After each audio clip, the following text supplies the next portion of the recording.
네, 매주 화요일은 여론조사를 바탕으로 정치권에서 쏟아지는 이슈에 대한 민심과 여론추이를 훑어보는 시간이죠. 정치본색 심층토론, 윤희용 오피니언 라이브 여론분석센터장, 그리고 김한 한겨레 기자와 함께하죠. 두 분 어서 오세요. 네, 안녕하십니까. 네, 아까 비가 오기 시작했던데 아직도 옵니까? 날씨 괜찮습니다, 아직은. 예, 서울 지역은 봄비가 오는 것 같습니다. 자, 근데 이 정치권에도 조금씩 변화가 있어요. 그러니까 한국갤럽 조사나 리얼미터 발표한 조사를 보니까 2월 옷째 주를 기점으로 해가지고 지금 조금씩 변화가 있습니다. 지금 나오고 있는데요. 갤럽 조사죠. 대통령 직무수행 평가가 어떻게 변화하고 있나요? 네, 지금 39% 고점을 이제 찍었다가 지금 36%로 수치상 이제 주춤하는 약간 하락하는 모양새를 보여주고 있고, 부정평가, 잘 못한다고 하는 부정평가도 57%로 다시 이제 상승하는 흐름이 지난 조사 결과에서 확인이 되었습니다. 네. 예, 그리고 다른 조사들에서도 보게 되면 이제 이런 흐름들을 이제 확인할 수가 있을 텐데요. 리얼미터입니다. 리얼미터 조사에서는 또 마찬가지로 뭐 차이가 크지는 않습니다만 40%대까지 이제 넘어섰다가 지금 38.6%로 이제 낮아지는 흐름들, 또 부정평가는 또 높아지는 흐름들이 있으니까 뭔가 이제 부정평가가 높아지는 것은, 그러니까 긍정평가가 낮아지는 것은 뭐의 그 이슈의 효용도가 좀 소멸하거나 낮아지는 것이라고 얘기할 수 있는데, 부정평가가 높아지는 것은 부정적인 것에 대한 인식, 그것에 대한 직접적인 평가를 하는 것이라고 할 수 있거든요. 그러니까 최근에 뭐 여권에 대한, 또 대통령에 대한 이제 인식이 이제 그 아주 좋았을 때, 그러니까 의대 정원 확대 이슈를 이제 과감하게 드라이브를 걸 때의 초반에 비해서는 지금 이제 부정적인 이제 인식이 일정 부분 형성되고 있다. 그래서 보시게 되면 바로 이어서 말씀을 드리는 게 좋을 것 같긴 한데요. 그 한국갤럽 조사에서는 잘한다 또는 잘못한다라고 응답하는 사람들 대상으로 그 이유가 뭡니까라는 걸 물어보잖아요.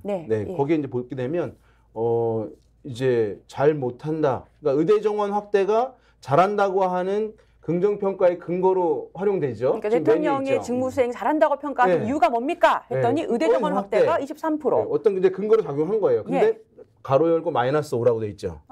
그 이전 주보다는 떨어진 거예요. 그 근거라고 하는 게. 5%? 그러니까 이제 요 강도가 약간 이제 느슨해진 거죠. 근데 오른쪽으로 한번 가보세요. 대통령 직무수행이 의대 정원 확대 네 번째.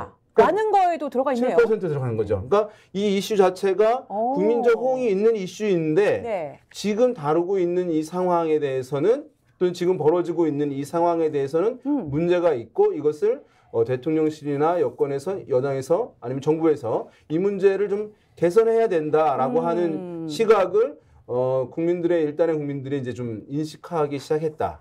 이렇게 보시고, 그것이 대통령 평가에 영향을 주었고요.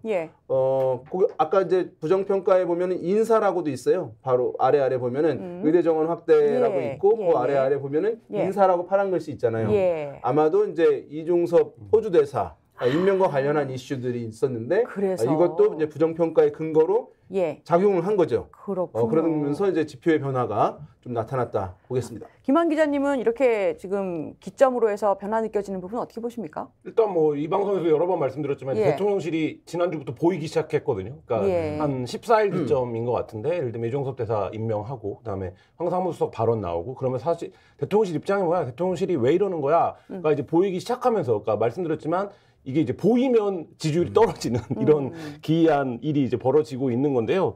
그러니까 이 부분과 관련해서 의대 정원 확대도 뭐 지난주에도 말씀드렸지만, 이게 이제 어음을 땡겨다 쓴 거기 때문에 결제할 시간이 돌아온다. 그러니까 이게 뭐 방역 있게 일을 추진하는 거 좋은데, 근데 이게 정교함이 필요한 때가 있거든요. 그러니까 이제 이 부분에 대한 피로감들이 쌓이면서 이제 좀 추세가 전환이 된 주가 아닌가, 이런 생각이 듭니다. 그렇군요. 보면은 이제 의대 정원 확대에 관련해 가지고 한국갤럽에서 이제 그 입체적으로 조사를 했는데, 뭐 여러 가지 이제 지금 불안하다라고 하는 응답들 매우 높고요. 국민들이 나도 진료를 받지 못하게 될까? 이제 지금 이 의료 공백 사태 때문에라고 한 두려움이 좀 높아지는 것이 매우 뚜렷하게 이제 확인이 되고 있고, 근데 그 이슈에 대해서 정부의 대응이 잘하고 있는지 잘 못하고 있는지, 잘 못하고 있다라고 하는 응답이 있는 거예요.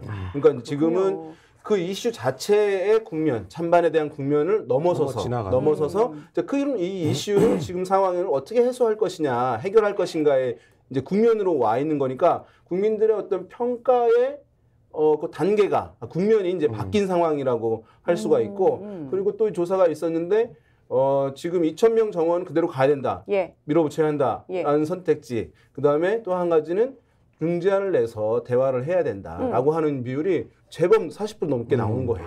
그러니까 지금 약간 국민들이 이 사안을 바라보는 시각에 변화가 있으시네요. 변화가 일정 부분 좀 있는 것으로 확인이 되고 있습니다. 그 부분의 패착이라고 보는데요. 그러니까 일단 두 가지를 묻고 있는 것 같아요, 국민들이. 의대 정원의 확대에 찬성합니다. 근데 왜 2,000명이어야 되냐? 1999명이면 안 되는 거냐? 이 지점에서 대통령이 고집을 피운다라는 인상을 지금 주고 있는 것 같고, 이 길어지면서 또 하나는 2,000명이든 뭐 1,000명이든 단계적으로 늘리는 거든 어떤 거든 왜 테이블에 못 앉는 거냐? 왜 의대 교수들이 다 사직서를 내야 되는 상황으로 몰아붙이는 거냐? 이 부분에 대해서 이제 이게 국면이 길어지면서 국민들의 평가가 좀 바뀌고 있는 것 같습니다. 예. 그래서 정부의 지금은 이런 거죠. 그것이 해야 되냐 말아야 되는 게 아니라 정부의 이제 위기 관리 능력, 문제 그렇죠. 해결 능력에 대해서 질문을 이제 하고 있는 상황이라고 할 수 있겠고요. 아까 예. 우리 김한 기자님 말씀하신 대로 사실은 이게 어떤 이제 약간 인식이 좋지 않은 어떤 정치인, 정치 세력 이것이 이제 대중의 시야에서 좀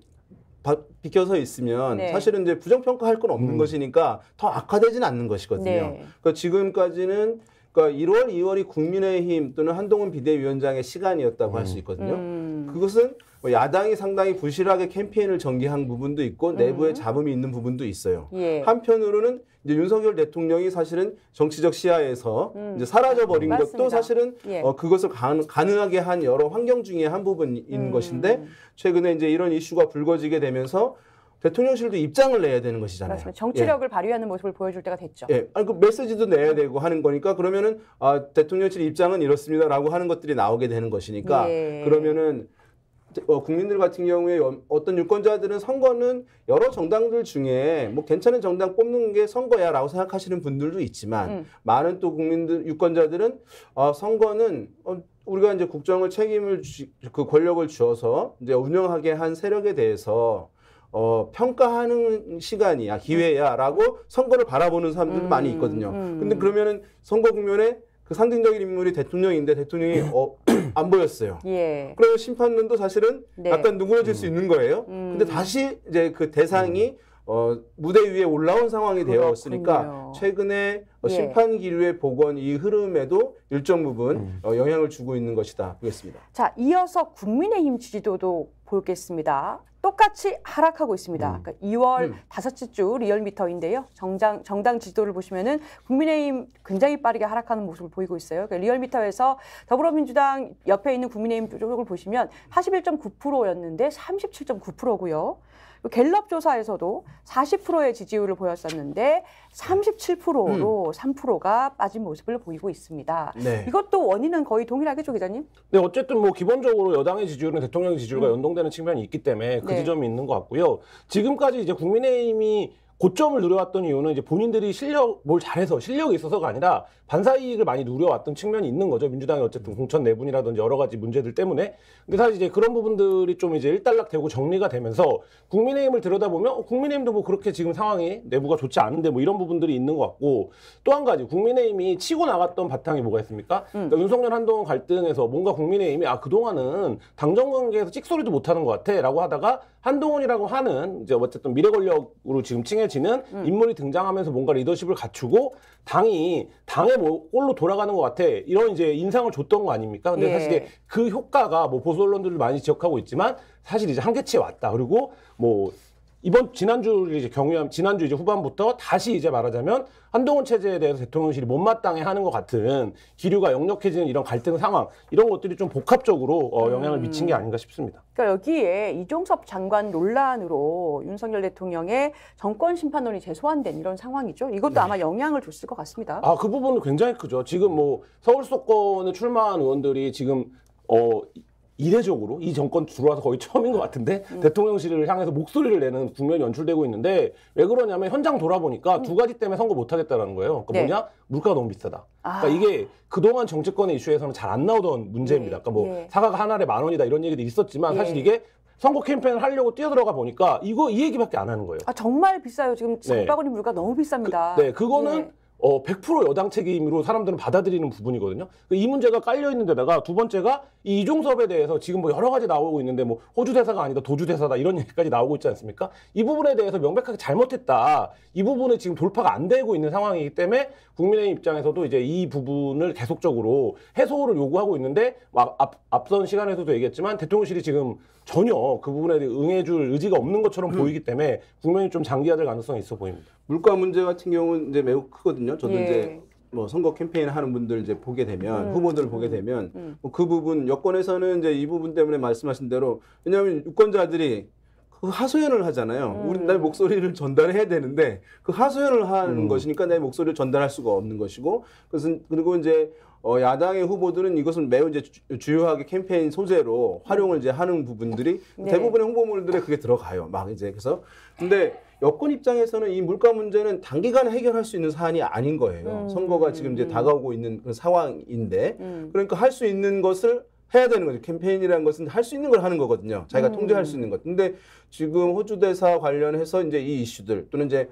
황상무 수석과 관련한 이제 이슈들 이 부분은 어쨌든 물가 잡는 것보다는 수월한 것이니까 이제 그걸 강력하게 이제 요구하는 것인데 이제 이것을 말씀하신 대로 반응이 이제 있어야 되는 것인데 반응이 없게 되면 사실은 이게 충돌과 혼란으로 비춰질 수 있는 상황이기 때문에 제가 봤을 때는 여당에서도 원래대로 한다면 이것을 매우 과감하게 이제 요청을 하고 용산 대통령실이 반드시 받아들이게 가는 것이 원래 이 국면에서는 맞아요. 선거만 보면 그렇습니다. 예, 왜냐하면 선거는 또 대통령실한테도 너무 중요한 것이기 때문에 근데 대통령실에서 이것을 안 할 수도 있을 것이라고 하는 안 받아들일 수도 있을 것이라는 걸 아니까 이 수위 조절이 사실은 지금 다시 뭐 윤핵관 갈등 세게 나온다라고 하지만 여당에서도 수위 조절이 사실은 약간 막혀 있는 부분이 있는 이것이 거예요. 윤석열 대통령이라는 사람의 개인 특성, 어떻게 개인 국정 운영을 해왔는가 그 캐릭터가 있는 것 그게 같습니다. 두 가지가 작용하는 것 같은데요. 뭐 어저께 일부 얘기들이 나왔습니다만은 그 용산의 수석이 전화를 돌리고 있다는 거 아닙니까? 문자나 그 얘기 그만해라라는 거를 직접적으로 종용하고 있다는 얘기들이 나오고 있고